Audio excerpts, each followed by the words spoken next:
another channel. But we're here. We're going to recap the another crazy year of Mosconi Cup action. I got Jeff and Diana with me, my two experts, as always. Thank you guys for coming on. Well, thanks for having us. Thank you guys for this year. It's what a unplanned year. It ended abruptly, and like I always do, I always fall forward. And you guys were there to catch me and join me on some of these shows, and I appreciate that so much, you guys. Thank you. I guess we'll get right into the good stuff. The Mosconi Cup. I mean, for me, this event, it's they plan it out as a 4-day event, which could probably be a 2.5-day event. But the week really starts with the press conference, and it started out uneventful, and then I think Emily and her secret sidekick Jason Shaw, they hit the button in each other's ear, and then they start in with their bullshit. And I say it all the time. I love Jason Shaw, 51 weeks a year. This week, I want to fucking smack him with a rowing oar. Yep. So, yeah, he definitely starts in, and I'm going to turn this over to you guys. I think for me, the whole fucking team atmosphere of USA, let's go do this shit, ended at the press conference when Shane decided to throw Shane and Jason Shaw were throwing Billy under the bus for reasons I don't really get, but they are what they are. I'll start with you, Diana. What did you think about that moment in the press conference? Ooh, I'm going to say I'm pretty sure Shane's regretting saying that, given how Billy played. And to talk smack about your own player. Yes, we all know because Team Europe had 2 rookies, it would have been nice to have another USA rookie, but that's no. That's not team. Yeah, that's a pretty.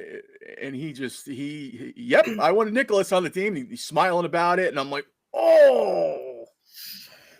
Jeff, what's your take on that? I don't think Shane meant any harm by it. I just Shane has always been kind of a socially awkward person. Yeah, and definitely. I just think he was like, yeah, I want Francisco Varner on the team. I like the kid. I like the way he plays. Like, I would have preferred him. And I just think it was in a moment of honesty that he wasn't thinking about what he was saying. He was just saying, right. Yeah, I like the kid. I wanted to give him a shot. And well, you can't do that in that situation. And these guys aren't used to team press conferences. Like, they're not professional athletes. They don't get the memo of canned answers. So it's a little bit of humanity from him, which is unfortunate the way it played out. It's a very solo game. I think we're all in our heads sometimes, and once people are like, "Here's a microphone. What do you got to say?" We're all yeah. I think you're right. It was definitely a weird moment, but and then hearing Jason Shaw, I think it was that big guy who always goes to the adventure, the Shark Stream guy. I seen the video, and Jason Shaw was talking about it, and he's like, yeah. Me and Shane were texting each other, and he was showing me that that Sky asked me who I wanted. I told him Nicholas, and he told Billy that I said that I wanted him on the team. And next thing you know, Billy and Shane are texting each other, saying Billy saying, okay, why don't you stake Nicholas Varner if you think he's better than me? And Lucas Fracasso. I get so caught up with the 3 names. Yeah. The Bond villain name. LFV. LFV and SVB.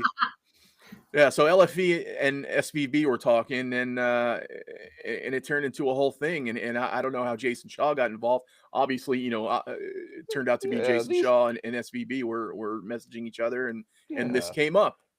And that's the problem. That's the problem with being friends away from the table 51 weeks out of the year. Yeah. When you have this conversation 2 weeks ahead of time, it's going to get brought up. Right. It's almost one of those things. I don't know if you feel the same way, Diana. Being in that type of PR work, it's almost like these guys shouldn't have just fucking showed up. You know what Jason Shaw is going to do. You know this is what he thrives in. I would have thrown the microphone on the floor or just not shown up. Sometimes we should just take the microphone away from Shaw, because Oh my god, this I wanted to start muting my TV every time like he was given a microphone because I just knew he was going to shove his foot in his mouth and Emily was going to applaud him for it. Yeah, it's so weird because he's such a good guy. I Mhm. talk to him every year at the expo. His wife and his kids are there. He's such a good like family guy. Any question I ever had about any fucking cue that he's put out, he's answered. Took me around the table, let me film and everything like that. He's been such a good guy. But for 1 week a year, I just hate him. I can't explain it. I can't explain it at all. But I yeah, agree. so 10 years ago he was absolutely my favorite player, but yeah. now not so much. And it's I used to enjoy like when he'd make a big shot, he'd go, "Come on!" And now it's like, oh my God, I just don't want to hear it. Yeah, it's just torture. He plays the perfect heel though. He does his job Yeah, well. He does his job he well. if Emily wants somebody to stir the pot and talk some shit and be a complete spark plug out there, he's doing his job Yep. tenfold. All right, so that was the press conference. Actually, But we'll talk about this. Ooh, we're not done with the press Yeah, conference. that's not quite. I almost forgot till I looked at my notes. I don't know if it was Tyler coming to Billy's rescue at that point, but Mr. Steyer, the Shermanator, Man, decides he needs his 30 his seconds his, of his best performance of the event. yeah. Uh-oh, we lost Diana. Nah. She'll be back. Yes. What was that, Jeff? I said his best performance of the event. Yeah. Do you He did think he that did kind not he of did not dog the comeback. do you think that kind of hurt him in a way? Like he really stepped out of his comfort zone I and I don't think it hurt him necessarily, but I think it might have. It coming out swinging with that comment, it might have made it to where he felt so much extra pressure on himself, knowing he yeah. said what he said, that he felt like he had to do everything and be perfect. And man, sometimes you get in your own head, and that's just where it goes. That's exactly we'll talk more about Yeah. that as the days goes on. But yeah, so Diana, we were just talking about do we think Tyler saying what he did and coming to Billy's aid and kind of going out of his comfort zone just to kick some shit and to take the heat off of Billy. Do you think that kind of hurt him in a way and opened him up to more like vulnerability to where he was missing those shots that he missed? Yes and no. Um, it's kind of somebody had to say it. Somebody had to say it. We knew somebody was going to say it. Probably the best person to say it was probably Tyler. Because I think if Shane said it or Skylar said it, I think there would have been way more backlash. So Yeah. I think Tyler calling out Europe that way was probably the best scenario. And yeah, should have. mm, I think it kind of did hurt his shot a little bit, but not too much. I want to say yes, but I want to say no. But you could tell when he got to the table in the first match, like he wasn't there. He wasn't there. Much like Jason Shaw, how I dislike him, I kind of went on one of these with Tyler. It's like he's always one of those guys who just rubs me the wrong way, and I'm not I don't pull for him throughout the course of the year. But in this event, I will say, after Billy and only after Billy, he's been a hell of a teammate to these guys. Yeah. He's been a cheerleader. They stuck the microphone in his face after he missed his third 9-ball, and they were talking about the crowd. And he was like, "No," he goes, "I love it. This is how it should be." That was one of the best answers he could have given right there. I mean, that was Thank true you. professionalism, taking it on his own, not blaming anything else, taking it off the ref, Yeah. and just owning what happened. And good for him. That's the way it should be. Yeah. Yeah. I want to read this one thing that those of you who Facebook was like a last resort for me. I only started a Facebook page because of all the guys that do car shows around my area. All the information was on Facebook, so I started one, and then more and more pool stuff creeps over to it. But if you're not following pool players on Facebook, that's where they congregate, and that's where the best shit comes out. One thing I took away, Oscar is very Oscar Dominguez is very prevalent on Facebook, and he wrote one thing, and I was reading this to my dad because I was going off about people that just comment bullshit. So many people this week, they talk out of their asshole and they say shit like, "Oh, I could have made this shot." And look, I'm guilty of that, but I'm also a broadcaster, and I'm playing devil's advocate a lot of the time. To just to stir up content and get people into a rant and get people talking and tune into the show and all that stuff. So I'll push the boundaries of that. But look, I'm a player. I've been a player for the longest times. My home pool room, I recreate these conditions. I got 4-inch pockets. I got speed cloth that's cleaned every day on a 9-foot professional table. I work on my game 6-8 hours a day.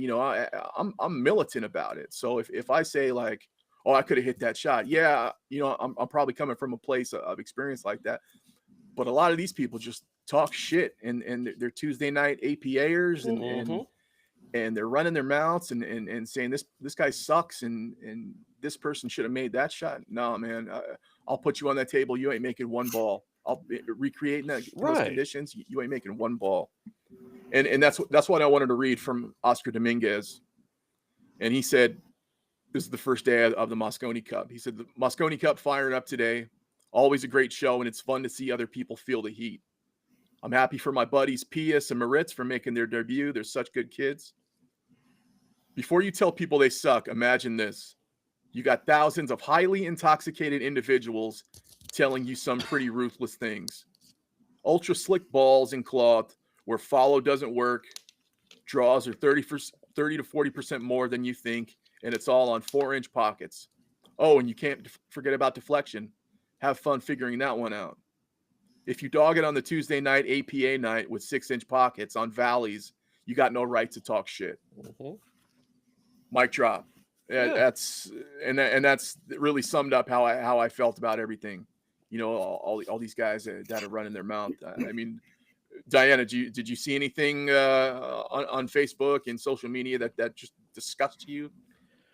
Absolutely, yes. A lot of people, a lot of in the Matchroom forum, there's a lot of people are like, "Oh, why did we bring him back? Why did we bring him back? Why did we bring him back?" Or we could have made that shot. I did that shot last league night. Yeah, like you were saying. But the person I saw that did make a comment when I made friends with some of the refs when I was in the circuit.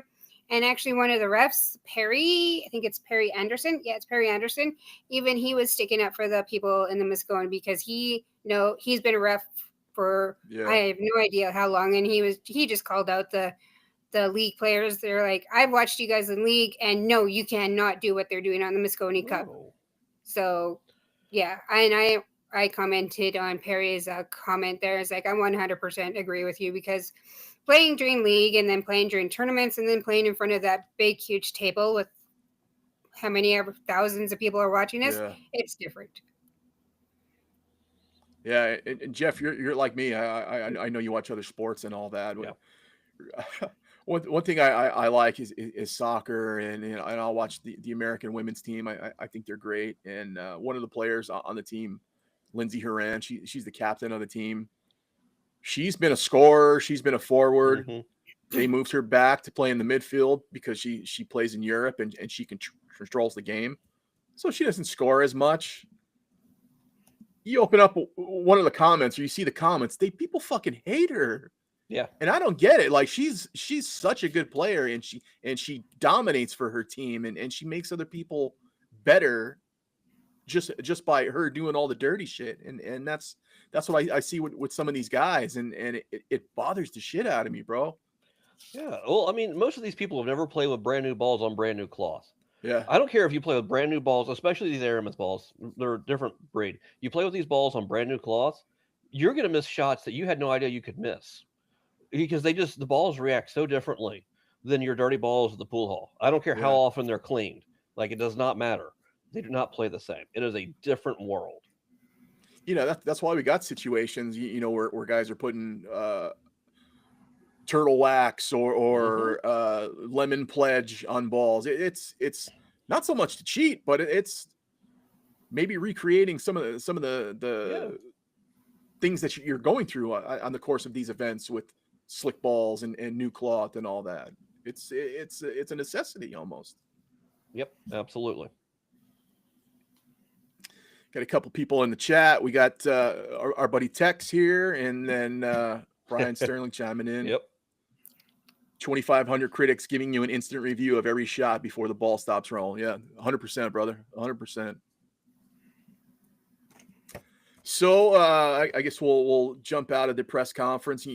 Tyler jumped in there, and who knows if it hurt him or helped him. But once again, him being a good teammate, I think that he stepped in, and good on him for putting a little heat behind that too. Hey, you want to fucking talk about this? I'll fucking and he was getting out there. That's right. One more thing I wanted to bring up. Actually, two more things. Jason Shaw with the son, calling Sky son, and I'm sorry, where I come from, if you call me son, I'm gonna kick your fucking ass. Yeah, where Sky comes from too. I'm surprised Sky took that. Yeah. Son is like, okay, you want to go outside? Yeah, we'll go. Yeah. And using it a lot, and the other thing is these captions on the Matchroom things, like, man, they got a little out of hand. Who's writing them? Did you see some of these, Diana? Like, who's writing these? Like, one of them was, Tyler Dogg's another one, or it was just like out of line shit. Mm-hmm. It really was, and I'm really wondering who was the one that was writing that, because damn, like, you're not, I mean, if you're going to be that person, be a little less, don't be one-sided. You have to be middle. You don't just, But the moment somebody said something to Jason, he had to run to Mummy to Hey, at least they weren't all sitting in a line this year, and he had his arm around her like last year. Man, that was awkward. I don't know. It almost got pretty heated for at that little fire session at the end with Tyler and Jason and Shane and Billy, and that's like I heard two questions from the audience, and that was it. I figured there'd be like at least a half hour of Q&A. Well, there was probably 12 people there, so there weren't very many people to ask questions. Yeah, right. Yes, the pan to the crowd was strategic, very strategic. Very much. I wrote that on there, and then I heard Darren Appleton talking about the crowd, and he was saying it was 50 to 60% full every day, and Friday was supposed to be sold out. But they were still selling tickets at the box office. When they posted that originally, I immediately opened up the ticket app that they use, because I had tickets for sale on there. Yeah. And it wasn't just resale tickets that they had available. There were still actual brand new tickets for sale available, along with plenty of resale tickets. I'm like, what are you guys talking about? I even posted on, I forgot whether it was Twitter or on Instagram. I was like, how can you say an event's sold out when there's tickets for sale? That's just insane. Yeah, I seen Molina Mike said something like that. I noticed he's been a little less pro Emily lately, which is good. But he wrote something like, "How are you going to tell me it's sold out and then still sell tickets throughout the course of the day?" So yeah, it's. I might start watching him again now that he's no longer pro Emily, because last year it was damn painful to listen to him. It's I'm sure things go up and down as far as that concerns of who she wants access with. I won't say that the person I seen, but when I was at the expo, man, she was laying into somebody's significant other, and it was pretty shitty. And it's like, who the fuck do you think you are to be saying some shit like that? I know she's a ballsy person, so I can definitely see her going there with people. Well, easy to be ballsy when there's no consequences for anything you do. Yeah, right. When you got your dad's best mate, Barry Hearn, whose son is just ruining boxing. Man, Wow, that's a whole other ball game. They could be. It's a 90-minute show right there. They could be. The whole company could be in real trouble real fast. Yeah. What goes up? That's a big must come possibility. down. I mean, Do especially you follow any of that stuff, Diana? Any like his son Eddie Hearn? Yeah. I follow him on Instagram. Chest is always puffed out, and it's always around boxing. And usually, at least within one interview, he usually starts a sentence with "My dad said." So Yeah, exactly. I know Oscar De La Hoya hates him, and if Oscar De La Hoya hates you, you're doing a pretty shitty job. Yeah. So, Not to mention all the crap going on with the zone and everything else. It's a Yeah, gigantic nightmare right now. So it'll be interesting to see where that goes. But that's a whole and that's gonna play into their big pots and their the big winnings for these guys. I'd like to see some of that. You know, when they had that press conference a couple of years ago, and he talked about everything's going up, and money here and there. Well, and then you're just adding more events to take away from the pots. the money from the Saudis is what they're gonna. We're getting so far off the trail here, but the money they're taking from the Saudis is gonna prop things up for a short time. Yeah. That being said, I've watched what the Saudis have done in other areas before, specifically with drag racing. When they get tired, they take their money and they say bye-bye. Yeah. Matchroom's going to say, well, we have a 10-year contract. You're dealing with the Saudi government. You know what happens when they want to be done with you? They take their money and they go. You're not going to sue the Saudi government. You can't win. It's just they're going to be nice until they don't need you anymore. Yeah. I mean, look at the money they're putting into WWE wrestling, and they're going to have WrestleManias in Saudi Arabia. It's weird, man. It's they're really dumping a lot of money into it, and like you said, who's going to argue with them when they're done? Yeah, they'll either own everything or they'll quit. Yeah, right. Speaking of money, out of the only thing that came out of Shaw's mouth this entire week, I do agree with him that we need to bring back coaches and non-playing captains. 100%. I do agree with him on that. And 100%. Then, yeah. I was going to bring that up later on. Emily was like, "Oh, so you're willing to share the pot?" And I just shut him up real quick. Yeah. I was just like, "Yeah, but you're hurting the event more than you think you are. So bring back the coaches and the non-playing captains." I love Sky. Yeah. Yeah, I love Sky. I always thought this was his best event, but he looks like he's run ragged, and I don't even think like I'm sure he goes to these guys in the morning and asks them what they want to do and all that. I don't really think he's that involved, you know, like these non-playing coaches are. But I think it affects him a lot. Well, he's also had so many life changes since 2 or 3 years ago. Yeah. He's married. He's got 2 kids. He's got this. One on the way, marriage. And he's not a full-time pool player anymore.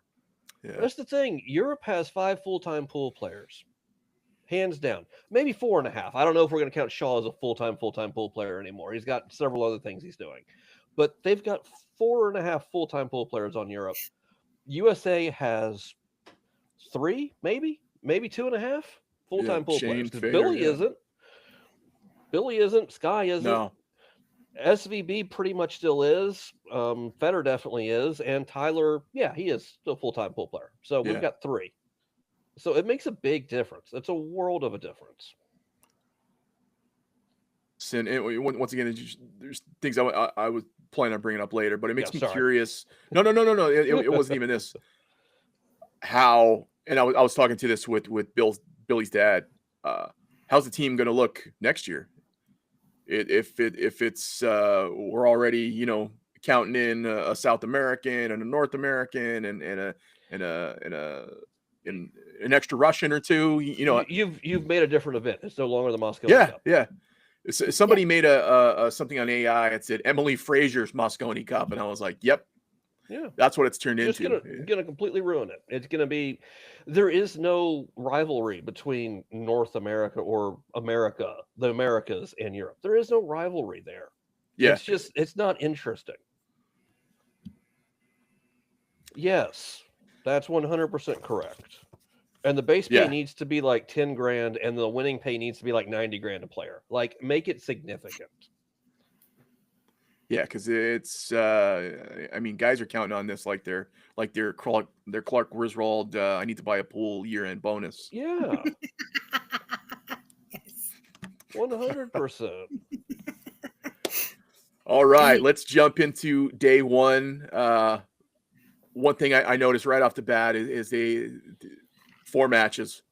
They weren't going to have any less. You know, what was a day that on paper looked like it can be very pro-American.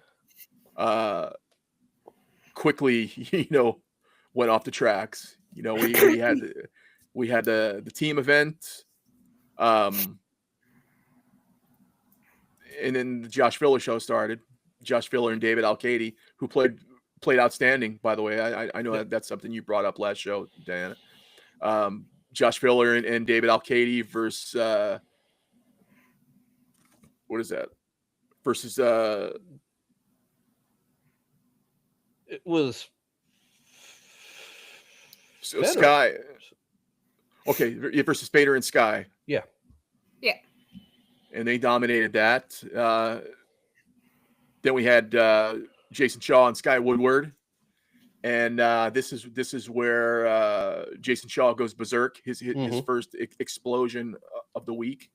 I know we were talking at first. Jeremy Jones said something like, "Oh, it's somebody very close to Fader," and I know we all thought it was Vitali. Well, I had somebody tell me that it was Vitali, and that they said from a friend that was sitting in the crowds, they said it was Vitali. Now, I don't know if that's accurate information or not. It could be wrong, but later on, it started pouring in, and we found out that it was Fedor's backer. And one thing I noticed when we were trying to determine if it was Vitali or not, because look, I know Vitali. I think he's a great guy. He's very quiet, very mild mannered. Like he didn't even want to do an interview with me because he thought his English was bad, and it wasn't. Like it was, he spoke great. So like when we started hearing that stuff, I was like, man, why? I thought it was great that he had that other side to him, but I really didn't think it was him. But later we found out it was Fedor's backer, and Jason Shaw's wife had posted something saying this guy has issues, and he sent me all types of shit in my DMs and Jason in his DMs about, I don't know, playing a race or something with Fader, and he was getting nasty about it. And look, I don't know. I didn't see the DMs. They didn't disclose the DMs, but yeah. So I don't know if he called him a wanker or he called him a fat ass, you know, on top of these messages that about setting up something for them. But man, Jason Shaw went crazy to where they were putting, you know, little messages across the bottom of the screen. Like, we're sorry for the language. We're sorry for this. We're sorry for this guy doing this. And yeah, we've seen him explode before, but it was pretty gnarly to see him. Like, there was some real heat behind it. Yeah, definitely was. Very interesting thing that occurred. And of course, like I said earlier, he had to go cry to Emily. He had to go get her to save him. Of course, yeah. Yeah, and there was even a part where he went to Fader and was pointing him out or something like that. You've seen all that stuff, Diana, also? I did. And the one thing I wonder out of all that, because everybody nags that Jason lives on this continent but plays for that continent, would he still save him if he played for the US team? That's my thought that came out of all that, because she saves him all the time. And it's like, nope. The only other reference I could probably think of, Shaw is Emily's little Pomeranian dog that she loves to dress up. And would he still get the same treatment if he played for the US team, like, and gets to still pull off all this stuff that he pulls off for the Europe team? Because all this stuff that he got away with in the last couple days is just no. Yeah, we used to say it all the time. I look at his money totals that keep him in this event. I don't see where they're coming from. I know sometimes it's a 1 year, 2 year cut that they add up, and there's some program that they use. I just don't see these dollar amounts adding up. That's why I think he's got that special juice. If he played every event like he plays the Mosconi, he'd be the best player on earth, yeah, hands down. I don't know what's different about this event for him, but my God, it just brings out the best of him. The best on the pool table, anyway. yeah, Pool definitely. table, yes. Attitude, no. But sometimes people need that attitude to play that well on the pool table. There are people that have to be completely angry and Yeah, just fucking stroke. ready to shove it down your throat to get and stroke on the pool table. That's just the way it works for some people. Look at Earl. Yeah, That's when he got good. yeah. He had to put himself in a frenzy half the time. That's when he got good. All right, so we got the team match, the doubles match with the Filler and Al-Kaidi, the Shaw Woodward. Obviously, Jason Shaw beat Sky in that one. Then we have the Europeans sent up the rookies. They sent up Moritz and Pius to face Billy and Tyler. And this is where we got the first incarnation of Tyler's 9-ball dilemma. So you guys have all seen the pictures. I don't need to recap it for anybody else. But this is the first. Billy sets up Tyler for a 9-ball in the corner where they could, close this one out, get a point, and Tyler dogs it hard, pretty hard, and it wasn't even like it was going home, and it just barely rattled out. Like, I mean, he bricked it pretty good. Yeah, that just, yeah. I don't even know. Like, it just sucks. Yeah, and that's all. It's I want to say it wasn't until I think the third one to where he leaned on the table and you just seen his face, and yeah, that's the one that really, like, man, I was like, I feel so fucking bad for this guy. But look, it happens. It happened to him. Well, it happened to Billy in the team match too. That earlier, Yeah, correct? Yeah. So I mean, it was our second dog 9-ball of the day, and that's ugh. Yeah. So anyway, we got the European rookies, stepping up and stealing a point there, and what we thought was going to be a favorable day for the Americans turns out to be a 4-0 whitewash for Team Europe. And at that point, I mean, do you guys feel like it's over? There's no coming back from a 4-0 at that point.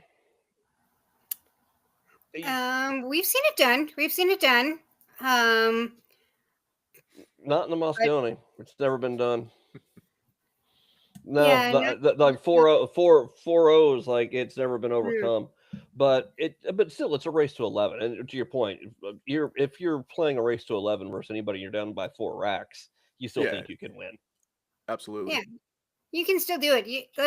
The inclination is still there, but we all knew that Team Europe was not as they showed up, but they didn't show up together. Is the only way I can put that. Right. They were ready to play, but they didn't. They just didn't show up as a team. Yep. And I don't know. Maybe it's like what everybody's saying, like Carl Boys and the other guys are saying about having the captaincy. Maybe it's too lax of environment. I mean, when Johan was coach, he's bringing these guys away by themselves. Mm-hmm. He's had them together for 2 weeks, and they're doing drills and even some of that shit with JJ. They were more prepared to go into battle. They were more focused when they had a guy who was controlling it. I don't know why they ever stopped with those coaches. Maybe saving money. Maybe they if they're going to give a coach 20 grand, they can give each captain an extra 10 and have them do it, and they're saving some bonus money that way. Whatever thinking, and if you're thinking about the Hearns and Matchroom, it's got to be a nickel and dime operation, because if you're not finishing in the top 10 throughout the year, they're paying you shit anyway. Mm-hmm. So it's like the Geisinger year-end bonus. If you don't spend the money, we can't lose it. That's right. So yeah, that's something I really think that hurts. So It does. It absolutely does. But they keep on saying that they're having an outstanding year, a banker year, a phenomenal year. So why not make the event better instead of putting it in your pocket? yeah, right. But yeah, because every time you ask them how Matchroom is doing, all three of them are like, it's doing great. And we're going to keep on moving up. Well, They're not going to tell you the truth on whether it's really doing great or not. We don't know those real numbers. yeah. But if you're As going we to see brag more and about more it, people make doing, the event better. yeah, as we see less and less people, going to their shows, and more people doing PBS and Ultimate Pool, and and not even that. It's like you guys getting jobs. Like I still think about Mike DeShane. Like, this guy was the best pool player in the world for 5-7 years. He's still what is he, 35? Something like that, yeah. The 35, guy left somewhere to in take a the, yeah. job. Yeah. It's why chase small pots around the world when you can go work, get a career, be home by 5, and play pool on the weekends if you want. Well, and look what Bergman's doing. There's a Yeah, reason Bergman's not going out and chasing this stuff. And I don't buy it's because he doesn't want to travel or he's afraid to yeah, travel. right. He's traveling. He's traveling around the country right now. You know why? He's getting paid to show up. At least that's my assumption. He's getting paid by Ultimate Pool to show up. He's got a good chance to win the stupid thing every single time he goes. And then he sits back and plays for cash on the side. Like, Yep. what? Why in the world would he want to travel the world Yeah. to I'm gonna chase go to prize pools? I'm gonna go to Saudi Arabia in Estonia when I can, stay at Yeah. home. You can make And 6 figures staying here. Why yeah, do I want to travel and spend 6 figures to travel? Like, people don't understand how insane this is. is it me, or are people so caught up in the lore of Justin Bergman still? No, Ultimate Pool? no, he's still that good. Yeah, Yeah. I've seen him good, but everybody writes in, like, in the comments, like he's the answer to every single problem that the Americans are having. He's Let's not he's not the answer to every single problem, but man, he solves a lot of them. yeah, yeah. I don't know. I think he may have a couple issues with substances and all that. I mean, From what it seems, he has obviously yeah. that's well known, but it looks like he's good and clear and clean at the Oh moment yeah. anyway. So No, good for him. That's the yeah, case. But yeah, I don't know. Everybody wants to throw their hat in, or other players, like that guy. You see the guy with the sign that says "Bring back Mike DeShane," yeah. and sitting next to the person that said Lucas would have made that. Come on, let's say at this My point. God, you're a USA fan. Stop, stop dogging our own people. Like, Yeah, you're there. Stop dogging our own people. yeah, it gets a little much, and it gets a little tiring. But anyway, we're on to day 2. Scheduled 4 matches, and we got 3. And it's like, I don't know, and I'm sure, Jeff, you can probably answer this than anybody. If you're pay for this event, you travel to it, and you expect to see 4 or 5 matches, and they give you 3, and it's a quick 3, and they're like, okay, see you tomorrow. If you traveled there for the whole thing, it's annoying and it sucks.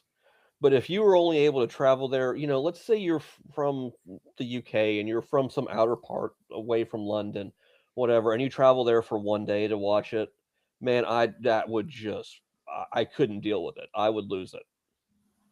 Yeah, Like, if you're there for the whole event, you're going to get the whole event regardless. But if you're just there for one day or 2 days, you yeah. have to be pissed. Like, it's just not the right way to do fans. And that's how, when I go to stuff like that, like expos and all like that, I don't want to go for the whole time. I just want to go for a little bit, maybe like a day or 2. And that's what I kept thinking. I'm like, if I showed up, like, I flew all the way to the UK to see this event. I'm excited about it. I paid top dollar for it. I expect to see at least 4 or 5 matches. Mingle with everybody like that, and they give you 3, and then they turn out the lights and say, okay, Get see out. you around. Bye. I would be livid. Yeah. Yeah. But I do gotta say, on day 2, match 8 was probably the first match that actually was like Mosconi worthy match between okay, yeah, I'm a little biased. It was Moritz and Tyler. And yeah, Tyler did miss again, but it was a good match. It went 4-4 and Moritz got it. But that was like the first match I was like, yeah, this is Mosconi. This is what I like. This is good. So that was supposed to be the last match of day 2, which they made the first match of day 3. Mm-hmm. So day 2 we had the team event. Again, we should have taken. We should have had both team. We should have had all 3 team matches. Yeah. But that's oh my god. Then this was a match I was particularly fond of because it's a match that I talk about people with all the time in an argument about who's the best player in the world, between Josh Filler and Fedor Gorst. And Josh Filler, 5'3". I mean, Fedor, to me, look, Fedor shouldn't have shown up. Fedor should have just said, "My heart is messed up, my head's messed up, I can't do this." Because the only thing that you could see from Fedor out there while he was playing was that his head was messed up the whole entire time. Everything about him out there was wrong. Yeah, he agreed that he needed that sympathy beard, and he was off. And that was one of the keys that I mentioned, that if we're gonna win, the number 1 player needs to be the number 1 player, and he looked like an APA 5, the whole week. It was nothing. For the first time in a decade, SVB shows up to this event and plays, and everybody else just. And it's Billy that's bailing out the number 1 player in the world. Mm-hmm. I saw that. I was like, this is the Shane that we usually get like on the last day when there's like 3 games left. We're getting this Shane on day 2 already. I'm loving this. It's one of those things. It's somebody shows up, somebody doesn't. It's they're never all on the same page. That's just more reasons why I think they need a motivator, whoever it may be. I'm sure mad people are throwing their hats into the ring. Dennis Hatch is throwing his hat into the ring. Johan's throwing his hat into the ring. Man, give me Hatch and Johan together. Let's go. Yeah, I'm in. I'd be happy with Sold. I'd be happy with Johan on a iPad that somebody holding up. I'm sure it's better than what they have now. So anyway, with the team match, Josh Filler, to me, he's the best player in the world. I mean, he might be the best player of this generation. Only time will tell with that. I mean, he's still in his 20s, for God's sake. In tournament matches like this, there's no one better than Filler. Absolutely no one better. I look at him and I'm like, I used to hate this guy, and now it's like I look at him and I marvel because he's so good. Has anyone ever seen his parents? I don't think they exist. I don't either. I was thinking about this earlier today, and I'm like, I'm sitting here going, because Fedor posted a picture with his mother earlier today on Instagram. Right. And I'm like, you know what? I've never seen Josh Filler's parents. Did they just make the kid in a lab? I mean, it's possible. It's not. I believe it. It's not out of question. I'm pretty sure he's a robot. He's not real. They took ligaments from like Ralph Greenleaf and Willie Mosconi, and they. Yeah. Josh was made in the movie Gattaca. And they took a horseshoe and dumped some luck out on him on top of it. I mean, because no one, man, all the time, Efren just used to say he got lucky, he got lucky, he got lucky. I've never seen anyone get lucky the way Josh Filler gets lucky. And it's ridiculous. Especially that 4 ball. He's trying to play his safety. He hits 2 other balls, and that 4 goes in. Well, and then the doubles with David with the side pocket where he just somehow fluke something around to where David still has a shot. Like, it's insane. Yeah, Tex saying Filler's break and run in the team match is one of the best ever. 100% Tex. Mm-hmm. It's even videotape I have of him on my page where he's 13 years old. He's better than I'll ever be now. He's better than most guys will ever be at 13 years old. It's amazing. He's amazing. So anyway, we get those 2 matches, and then we have Jason Shaw, Josh Filler against Sky and SVB, and that's where we break through and we get our first point. Hallelujah. Thank goodness. Here's 3 matches for you. They end the day 6-1. We'll take it. Somebody put up maybe it was after the third day. Somebody on Facebook put up a picture. There was 3 9 balls in Hill situations. Well, it was Um, 2 9 balls and then Sky in the team match on the 6 ball. okay, so 3 instances to where we could have been 6-5. Yeah, up. How is it 3 shots, 3 singular shots to where it turns the tide like that? It's not like that's why I wrote it's not like we're getting blown out. It looks like we're getting blown out, but it could have very easily went the other way. And even if we only get 2 of those, we're down 5-6. That's as close as you can be without being tied.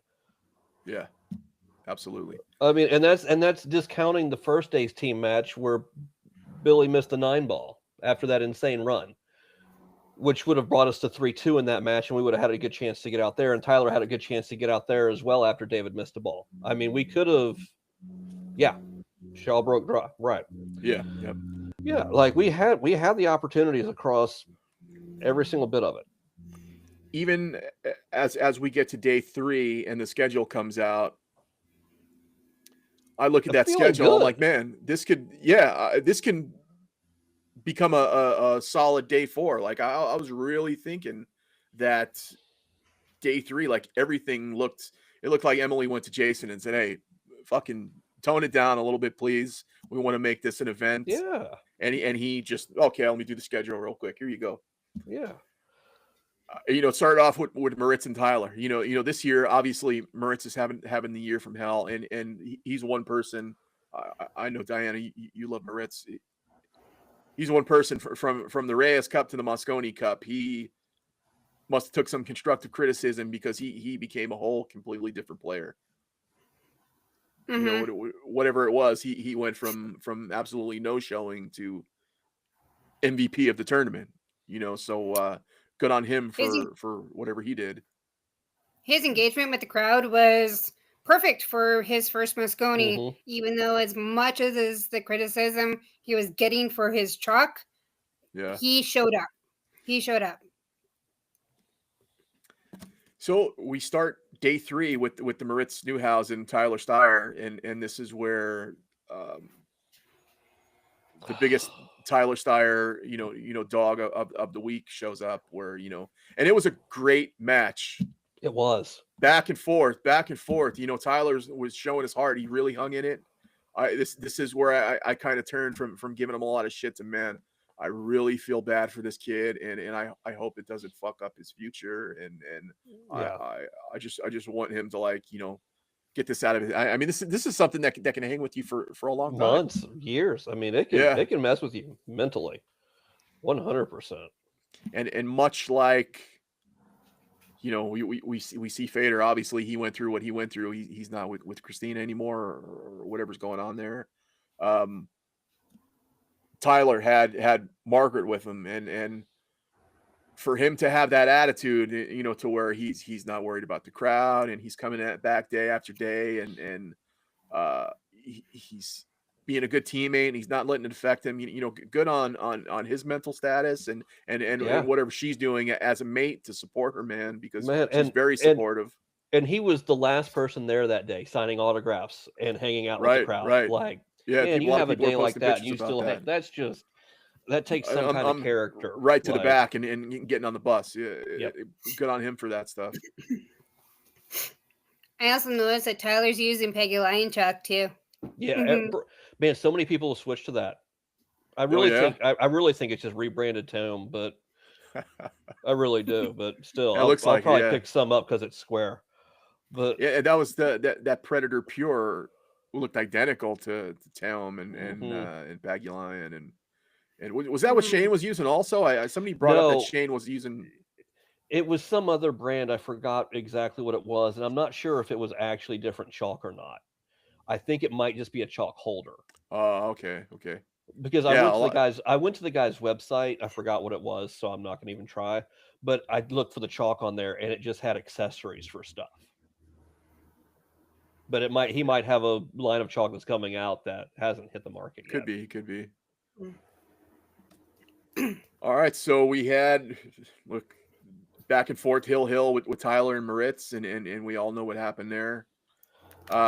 Next matchup we have Can we hold up on that one shot real quick on the 9 ball? sure. The amount of people that question the way Tyler played the 8 ball on social media is one of the most baffling things I've ever seen.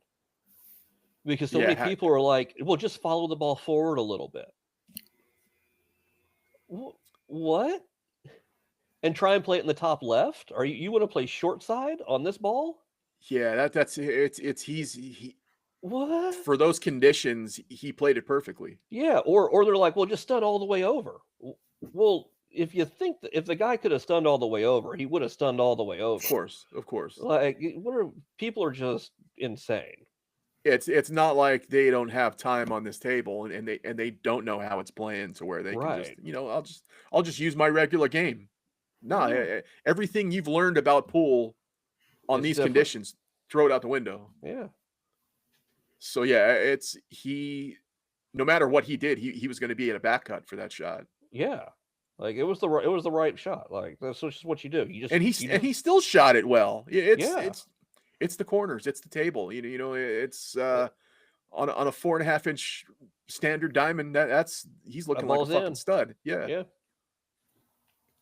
Yeah, it just goes back to what we were talking about in the beginning. It's people in their bullshit at this time of year. They may not watch pool all year long, or be in some type of bar league and think they know it all because of that. And armchair quarterback shit. I don't get it. I don't like it. Nope. and that was he played it right. If anything, and I think I seen Darren Appleton bring it up. Maybe he could have put a little bit more inside on it to come off the rail a tiny bit more. But then who knows if that 8's going in? Yeah. You got to make the 8 ball. That's the most important shot. Yeah. Like, as long as you make the 8, you'll have a shot on the 9. Even if you played a dead stop shot on that 8 ball, you'd still have a shot on the 9. Yep. Yeah, it's one of those things we'll see forever, and I hope it doesn't stick with him. I hope he's got a short memory. He looks like a strong, minded kid to forget about that.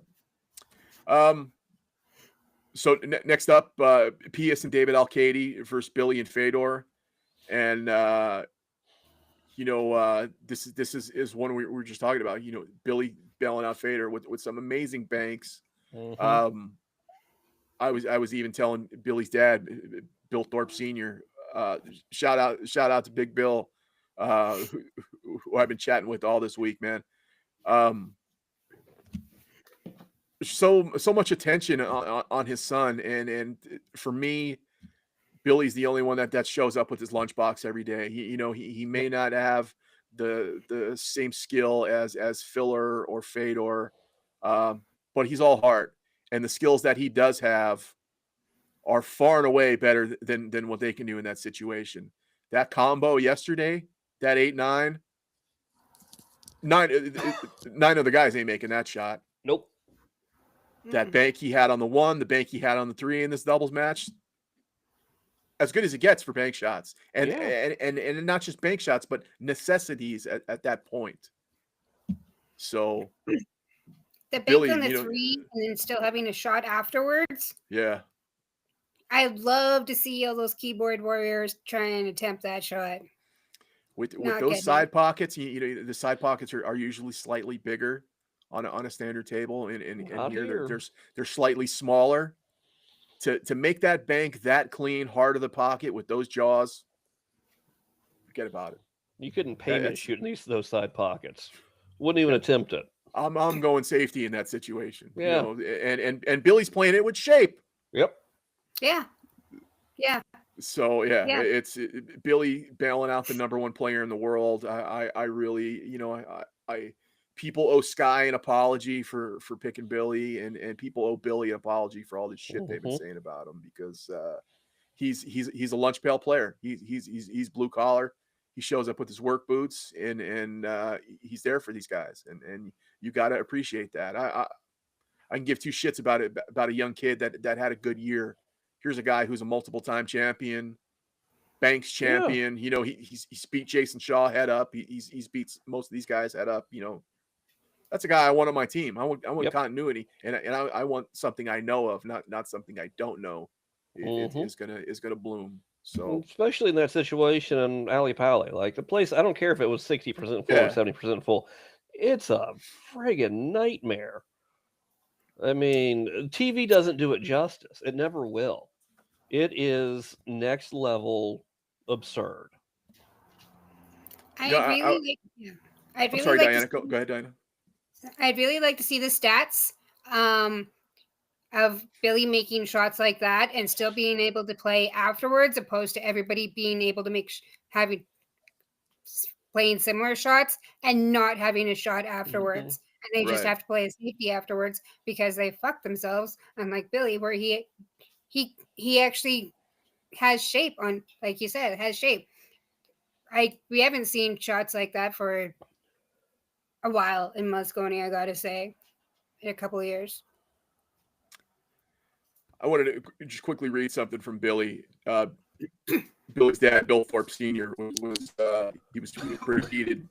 There were some things about Billy that he just didn't like, and shit I didn't like. And I'm no relation to Billy, but his dad was going off a little bit. He was getting pretty upset about the shit they were saying to his son. Um, Billy wrote this on one of his dad's comments. He said, "Haha, get him, Dad. I know you got my back no matter what, and I'll always have yours. I know it can be hard for you and Mom to see all these negative ass comments towards me, your son, but you guys have created someone who doesn't give a shit about any of these keyboard warriors. My circle is very small. No matter what, I'll keep continuing to be a respectful man like you and Mom taught me to be. Love you, Dad." I mean, it's look, we're all just sons and daughters and people at the end of the day, and no matter if it's a sport and you're commenting about it, it's like people still have a heart, and people's families and kids still see this shit, and it hurts these people as much as it probably hurts some of the players, and Hmm. you really got to feel. And look, I was breaking Tyler's balls all week. I'm making funny AI pictures about it. I took it all down because at that point it's like, man, I get it, and I feel this, and I don't want to be a contributing factor to some of this negativity. So I pulled all that shit down. Look, like I said, I do it to break balls and create, Yeah. stir up, things to talk about. But at that point, I was like, man, this really stirs with me, and I felt bad for his dad having to see it, and some of these guys, I felt bad.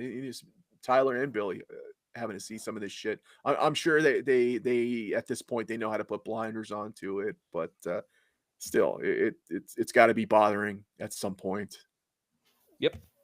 No, there's no doubt. Like, I mean, and pool players, they have to be on social media more so than actual other professional athletes Yeah, because this is they're how kind they of they're make. kind of pushed into it now, Yeah, you're pushed into it. Well, and you have to be to know where you're going to go play and right? deal with stuff in the industry where other professional athletes, they don't need social media.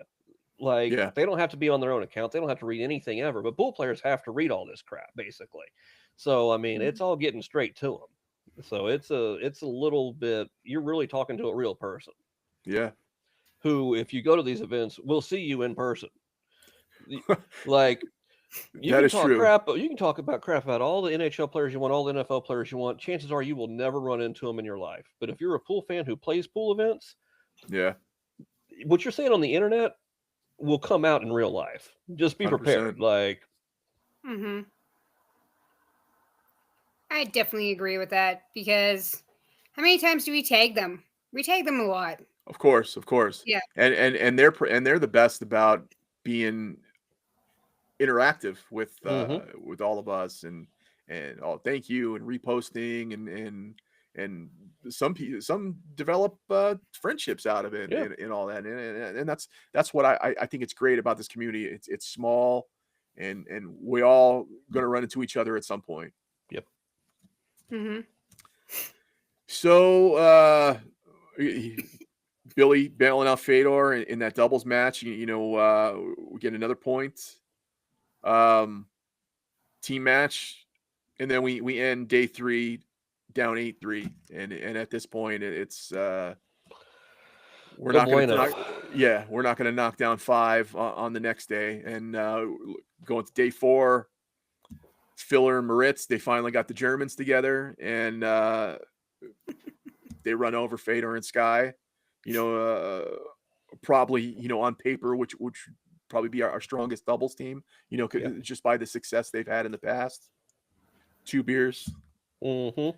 And then Pius and Billy, Billy played strong in that one, but Pius got the best of them.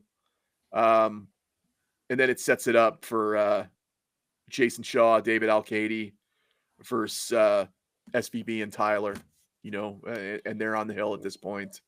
And it robs us of Federer and SVB. Yeah. Like, I just wanted one win. I wanted to watch Federer SVB. That's all I wanted. So 11-3 is the is all she wrote, and that's the winner for the Team Europe, which is now it's 6 in a row for them. 7, 6, 20, 21, 22, 23, 24. 6. Yeah, 6. Because I just scrolled by a Facebook post with Shane winning the winning shot for Team USA. Yeah, in 19, yeah. So this is they're up. I want to say like 17-15 or 17-14, something like that. Yeah, 17-14 in the cup battle. Like, yeah, this thing has gone.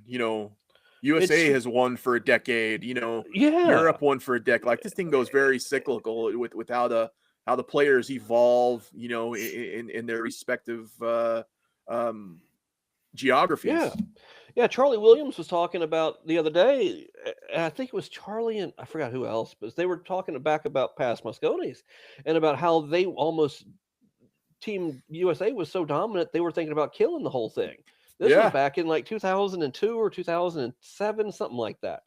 So like this, it's not like we haven't been in this position before the other way. So I don't know why everybody's freaking out about this. You are playing races to 5 with 800 plus Fargos. You are literally flipping quarters. Of course. That's all we're doing. You dance on a razor blade either way. It could fall either way. And people who don't think the quarter can land on heads 20 times in a row don't know statistics. Absolutely. Good point, Jeff. Yes. So that's all she wrote. That's 11-3 Europe. And Diana, you want to announce who the MVP of the tournament is? I was so happy to see that, and I'm happy for the rename. I'm so happy for the rename. Yeah. That was probably the best thing that came out of this week for me. Is I hate when they try to rename shit. I thought they were, at first I seen it and I thought they were renaming the Mosconi Cup, the Mika Trophy or something like that, and then I read a little bit, and it's fitting him being the first MVP of the Mosconi Cup and them naming it after him. I thought that's very well done. If there's one thing that I absolutely loved from this week, it was that. I absolutely agree. And yes, Moritz did. He did earn it. I will. Yes. Even though I thought my money was on Sky, and I will chew my words on my assumption of PS being the weakest link, because he came out of that. He came to play. So yeah, I will take those that guys statement. Did very well. Yeah, they did. Yeah, he handled that way better than I thought he would, and he did engage, and he took it in very happily, and he's good. And I'm really hoping Moritz is back next year. I'm kind of hoping so. But the way that everything comes in and comes out every year, I don't know how. If I had to choose the next 10 players for next year, I wouldn't even know where to start, because it's just after this year, next year is probably going to be a lot different. But I really hope they bring back non-playing captains. Yep. Yeah, I think that's a must. in the preview show that we did, we all had our predictions on what we thought was the final score. Obviously, me and Jeff are hometowners, and I said 11-10. Jeff said 11-9. Diana said Europe 11-8. She was the closest. Jeff said his MVP was Tyler, and his least valuable was Pius. Diana said the same thing about Pius being the least valuable player. I had Fader as the MVP, and Tyler as the least valuable player. Well, you got one right. Yeah, yeah. I mean, I don't know. I mean, it's a coin flip on between him and Federer. Yeah, for least valuable player. I would give the edge to Fader for least valuable player because Tyler at least was a good teammate. He was at least on the hill. Yeah, he at least did his job at some points. Yeah. So yeah. Hey, listen, my Tyler for MVP pick was very close. I mean, he makes a few 9 balls, and we're talking about it. Yeah, absolutely, 100%. Those shots go in, and he's looking like the next big thing. Yeah. Yep. Yeah. So that's it. You know, it's I guess we'll wrap this up. I'll go to you guys for your final takes. I'll start with you, Diana. What for this event as a whole? Did it hit your expectations? Did you enjoy it, or is it just like It felt really ridiculously quick. It felt like the event itself only literally felt like 2 days. Like the amount of, when I was watching it, I was like, okay, we're on to the next one. Oh, okay, we're on to the next day already. I'm like, oh, it's over. Okay. That was it. One's ending at 4:00. One's ending at 6:00. It was so different. Every day was so different when it should be more uniform. Yeah. Exactly. I was hoping for a little bit more pool. I did make the assumption of 11-8, but I was still Team USA. I was happy with Shane's playing. I'm happy with Moritz playing.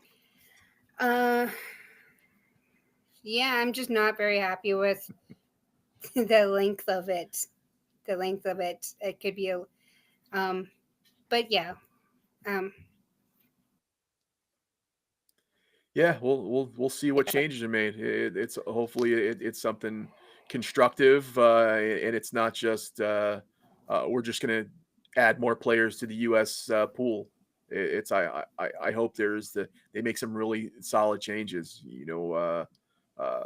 As far as coaching, as far as I don't know, maybe like even what Jason Shaw said about having an alternate player. If you feel like shit that day, you get off the plane and you get a cold and you got to play.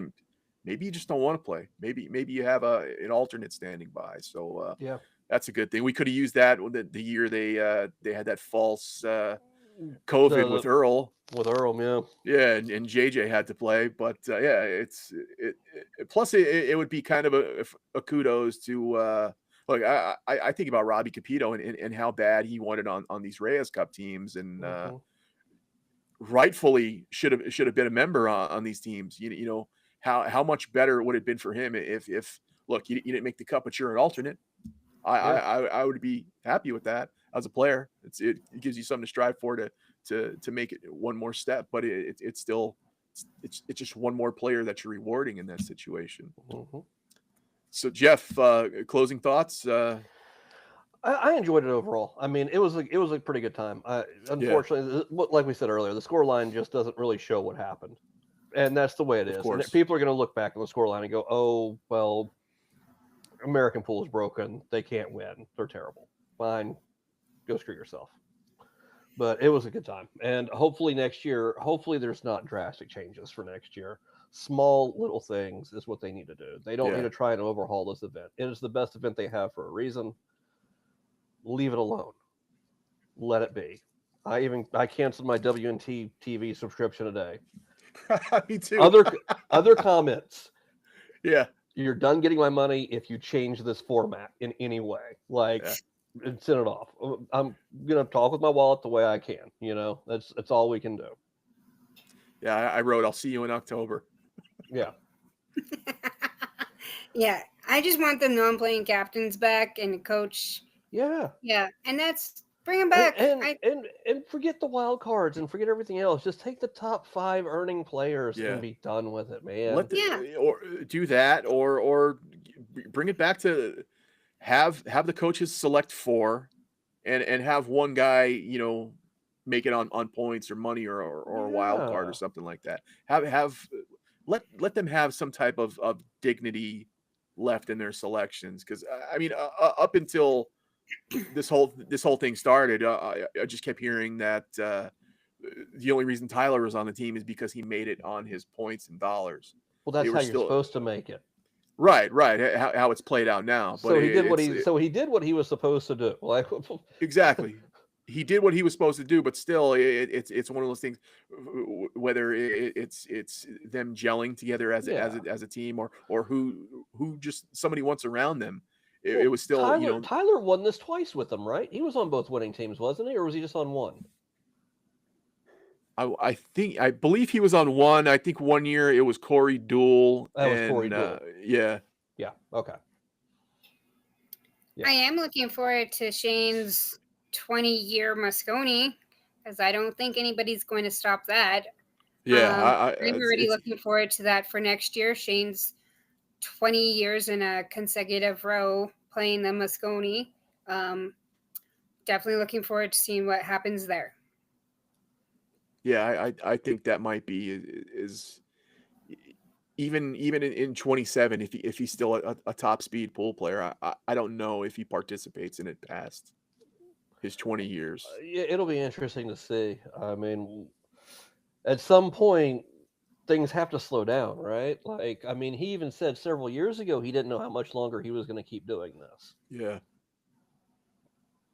Plus, he's playing more and more Ultimate Pool. He could very well make his yearly nut in that. And Barbox 8 Ball is his favorite game. So yeah. And I don't know if you've watched any of the highlights of him playing. It's the only time in my life I've seen him happy at a pool table.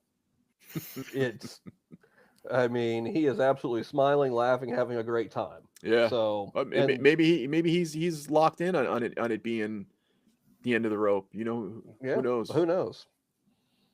He might just retire and we never hear from him again, and he just fishes nonstop. Yeah. I mean, that is a very real possibility. I mean, I think when Shane leaves pool, I think he leaves. I don't think we get him back. Absolutely. I don't think he trots himself back out there like Efren and Django and everybody else. I think when he's done, he's done. Yeah. Yeah. Just gives up the cue for the fishing pole. Mm-hmm. Yeah. I don't see him. Yeah, I don't see him coaching or anything like that, or star like popping up here and there. Yeah. Just throw the earbuds in a bucket and go out on the lake. That's about it. Well, I think that wraps it up for our 25 Mosconi Cup wrap up. We've got an hour and 15 minutes, which is we usually do about an hour. I mean, but this is the biggest show of the year, so obviously we got a lot for some time for it. I want to thank you guys in the chat, Tex and Brian. I appreciate you guys joining us and participating. See some other people on the stream as well. But first and foremost, I want to thank you guys for being here. I tell you that all the time. I told you that at the beginning. I told you that offline. I'm so happy that we've all vibed together and we got this little thing down. And I'm very appreciative of you guys joining me and doing this and being good at this. I think you guys are great, providing your takes. Both of you have great takes and still they're so different, obviously not just man, female, right. You guys provide different takes and different views on pool, which I think is outstanding because I know I'm stubborn in the ways I think about the game. So it's great to have these different areas to throw it back to. That's it. I mean, we're at the end of the year. We're at the end of the rope pretty much. I think there's nothing till Derby. One thing I was talking about, I do probably maybe after the first of the year, I like to do like a little best of thing that I've kind of did with different people throughout the years. My favorite things of the year. What was the favorite event, least favorite event? Do you have a favorite product that came out throughout the course of the year? Stuff like that. So I hope you guys join me with that, and we could talk about different things in pool and get set up for the year ahead, and we'll do all this craziness again. So sounds like a plan. make sure you follow these guys on social media. Diana and Jeff, obviously you'll see all their screen names through the dozens of links I put out throughout the course of the day. Don't forget you can watch this show on Facebook and YouTube now. If you weren't live with us, please watch one of the copies, and make sure you leave a comment. Say how good these guys did on the show. I would appreciate that, because I think they did great, and I'm happy to hear it from you guys also. So Diana, Jeff, another great year in the books. Thank you guys for joining me, and until the next time. Absolutely. Thanks, guys.